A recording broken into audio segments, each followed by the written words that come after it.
সৰাপাত কবি সঞ্জয়দেৱ মৌ আবৃত্তি কংকন বৈশ্য। ফাগুনৰ কোনোবা এটা অভিভপ্ত দিনত আঁতৰি গৈছিল তাই মোৰ জীৱনৰ পৰা। লুইতৰ বালিচৰত আবদ্ধ মোৰ হৃদয়, আৰু সেই হৃদয়ত বাজে মাথো অতীতৰ অকৃতকাৰ্য মৰমবোৰৰ আলফুলীয়া ধেমালিবোৰ। উন্মনা উত্তাল বুকুৰ ঢৌবোৰ চুৰিৰ আঘাতত আচুৰ খাইছে, আৰু বিধংগী কিছুমান চিঞৰ ওলাইছে। ফাগুনৰ পচোৱা বতাহজাকত লঠঙা হল গছৰ কুঁহিপাতবোৰ।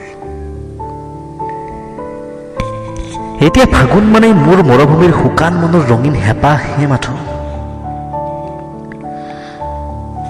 মই ভাল পাওঁ স্নিগ্ধ জোনাক, ফাগুন মানেই মোৰ বিষাদ। দুচকুত মোৰ অশ্ৰুৰ অলংকাৰ। লিখিছো মাথো বিৰহৰ কবিতা, যাক লৈ লিখিছো তেওঁ পঢ়িব পাইছে নে নাই মই নাজানো। শাৰদীয় হেঙুলিৰ ডালিত তোমাৰ অস্তিত্ব ক'ত অনুভৱ কৰিব পাৰিম কোৱাচোন? ক'ত শেৱালি ভৰা বাটত পাম নেকি বাৰু তোমাৰ ঠিকনা?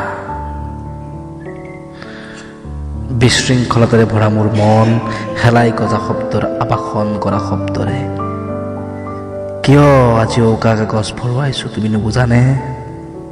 নুবুজানে তুমি? নে ফাগুনৰ সেমেকা পচোৱা বতাহজাকৰ সৈতে মতলীয়া হ'ল তোমাৰ যৌৱন? সৰাপাত কেতিয়াও সোঁৱৰণি হ'ব নোৱাৰে।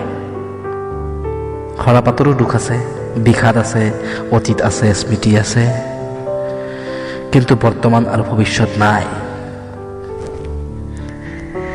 এতিয়া যে মই এখিলা সৰাপাত, চকুলো মোৰ শ্ৰেষ্ঠতম অলংকাৰ, অস্তিত্ব হেৰুৱাব খোজা দুচকুত পিন্ধিছো মাথো চকুলৰ মালা।